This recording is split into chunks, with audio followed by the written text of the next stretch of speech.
The CIS controls presentation on security awareness and skills training from the National Cybersecurity Center.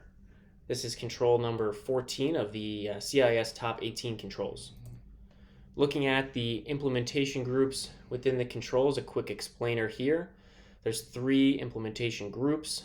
IG1 is basic cyber hygiene. So within control number 14, there are 9 safeguards broken up here into IG 1, 2, and 3. Obviously, the security awareness and skills training is a very important control to have within your cybersecurity program because almost all errors are somewhat human related, and the more knowledgeable and skilled your workforce is, especially those that are not within the IT department, just your regular business operations, the less risk you're going to have overall. So we've got 9 controls here, all mapped to the NIST CSF framework, cybersecurity framework: identify, protect, detect, respond, and recover. All right, what are we looking at here with security awareness and skills training? Establish and maintain a security awareness program to influence behavior among the workforce to be security conscious and properly skilled to reduce cybersecurity risks to the enterprise. Just like I was just saying there, humans are the biggest risk.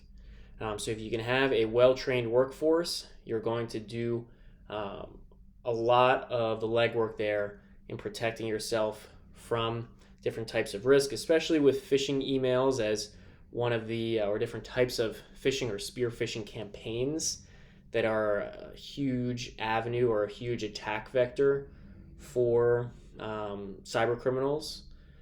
Knowing how to spot those, as an example, is a key attribute of a aware and skilled workforce.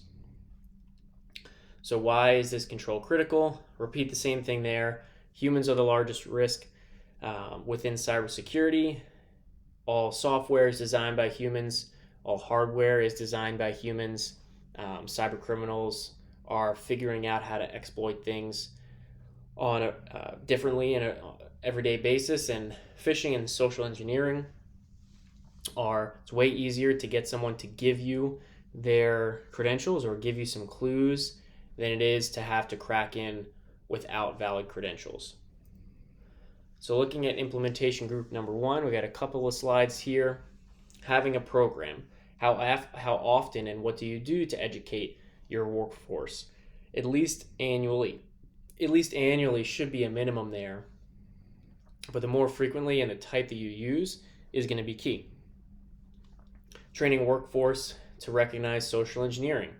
So if you see that notification pop up for an email and you see that it's asking you to enter your credentials or go to this website that you don't recognize, making sure that you hover over the URL to see, is this a legitimate link?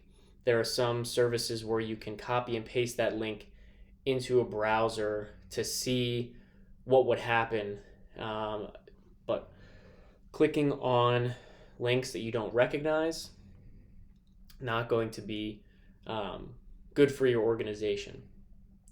Same thing with authentication, passwords, credentials, multi-factor authentication, and then data handling as well.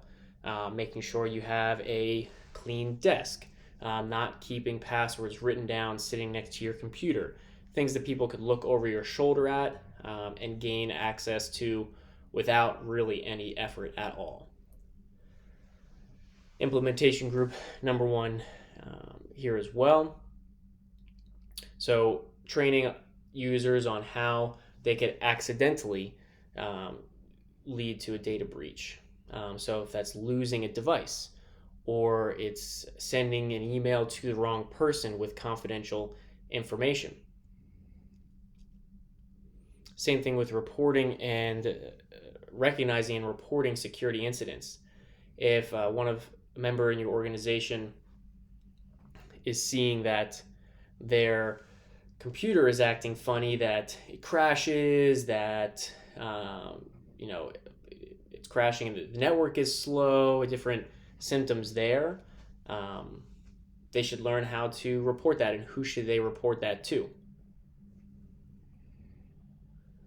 Implementation group 2 here, role-specific security awareness and skills training.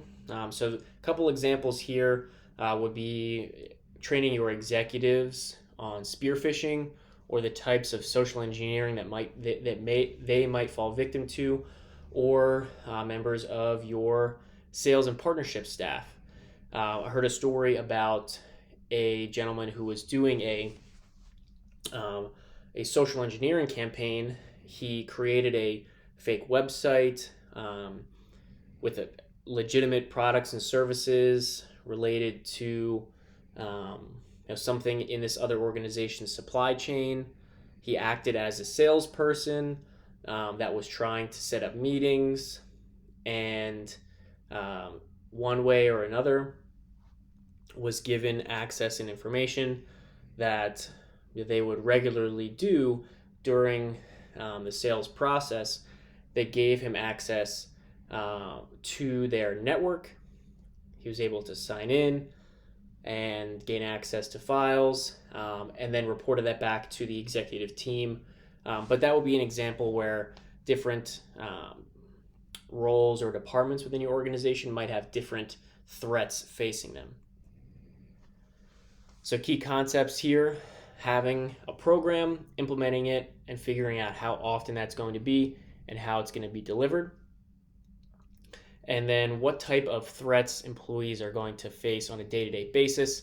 Most likely that's going to be phishing and social engineering campaigns, but then also being able to recognize that if your network is way slower than it used to be or than it should be, or if your computer is crashing frequently when it's new, or it really shouldn't be doing that, then that's something that should be reported, and knowing who and how they should report it.